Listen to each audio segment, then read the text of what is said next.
आगे बढ़ेंगे, जोधपुर का रुख करेंगे जहां पर सीआरपीएफ के जवान नरेश जाट ने आत्महत्या की। इस मामले के साथ जुड़ा हुआ एक बड़ा अपडेट आज चौथे दिन भी जो शव को नहीं उठाया गया तो सीआरपीएफ एडीजी रश्मि शुक्ला मौके पर पहुंची। सर्किट हाउस परिवार की मांगों पर अब वार्ता हो सकती है, एक टेबल टॉक हो सकती है। बता दें कि नागौर से सांसद हनुमान बेनीवाल भी सर्किट हाउस में मौजूद हैं।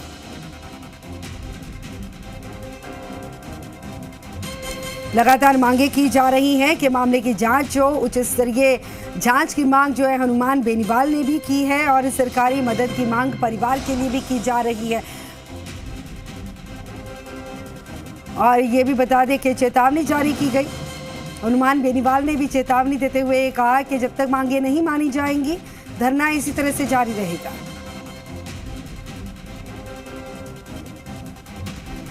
भवानी बाटी हमारे साथ जुड़ चुके हैं, उनका रुख करेंगे। भवानी, क्या जानकारी है? अब टेबल टॉक होगी, एक टेबल पर बैठ के तमाम मांगों पर विचार विमर्श किया जाएगा और हनुमान बेनीवाल भी वहां पर मौजूद है। क्या लगता है कि अब समस्या का समाधान हो पाएगा, उच्च स्तरीय मीटिंग भी हो पाएगी और परिवार की तमाम मांगे जो मांगी जा सकती हैं?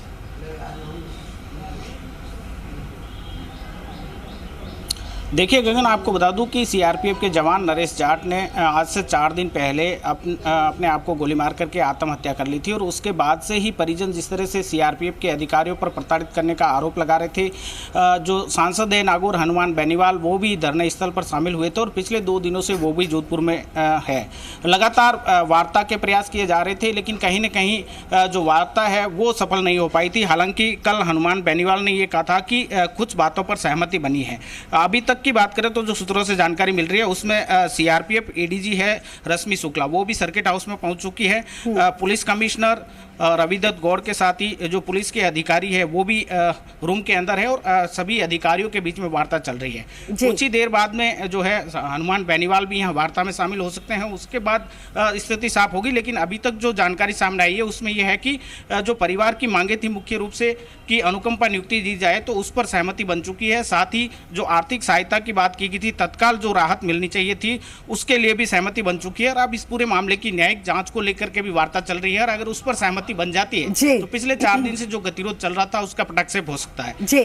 अभी कुछ कहना जल्दबाजी होगी लेकिन जिस तरह से एडीजी जो यहाँ पहुंची है तो कहीं न कहीं जो वार्ता है वो सार्थक हो सकती है और इस पर आज जो भी है निर्णय हो सकता है। जी, क्या जानकारी है? परिवार का क्या कहना है शव को लेने के लिए?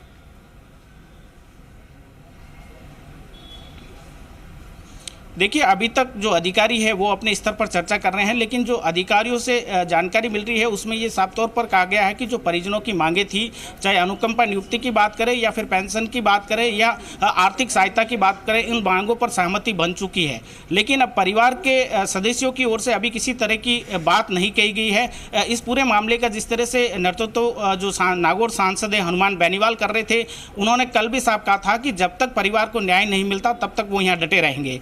और आज भी वो सर्किट हाउस में मौजूद है और उनके और अधिकारियों के बीच वार्ता होने और उसके सहमति बनने के बाद ही कह सकते हैं कि क्या परिवार की जो पूरी मांगे हैं उस पर सहमति बनती है। अगर सहमति बनती है तो आज जो शव है वो परिवारजन उठा सकते हैं और उनका अंतिम संस्कार किया जा सकता है। बिल्कुल, कुछ वक्त पहले हमने हनुमान बेनीवाल से भी बात की थी। उन्होंने सीधा बीजेपी को उन्होंने घेरा, गजेंद्र सिंह शेखावत का उन्होंने नाम लिया था। क्या बीजेपी पक्ष से कोई प्रतिक्रिया सामने आई है?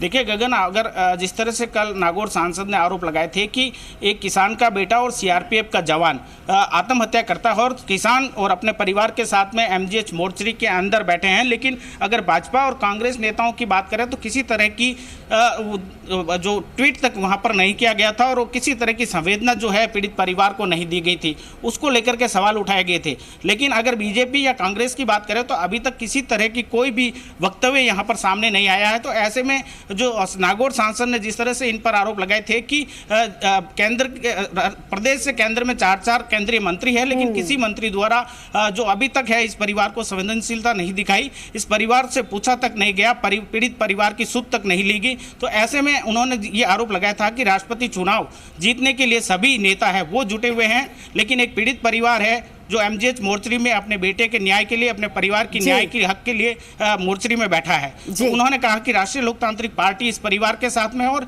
लगातार जब तक इस परिवार को न्याय नहीं मिलता तब तक वो इसके साथ खड़े रहेंगे। जी, आप लगातार बने रहिएगा और बड़ा अपडेट है इस पूरे मामले को लेकर हम अपने दर्शकों तक पहुंचा देते हैं, क्योंकि जी राजस्थान पर सबसे पहले अपडेट जो दिया जाता है कि जोधपुर, ये जो खबर सामने आई थी कि सीआरपीएफ के एक जवान की तरफ से आत्महत्या कर ली गई थी और चौथे दिन शव को नहीं उठाया गया। सीआरपीएफ के एडीजी रश्मि शुक्ला जो है मौके पर पहुंची और सर्किट हाउस में परिवार के साथ वार्ता होगी, मुलाकात की जाएगी। ये तस्वीरों के जरिए देख सकते हैं परिवार सर्किट हाउस पहुंच चुका है। नागौर से सांसद जो हैं हनुमान बेनीवाल भी सर्किट हाउस पहुंच चुके हैं। तो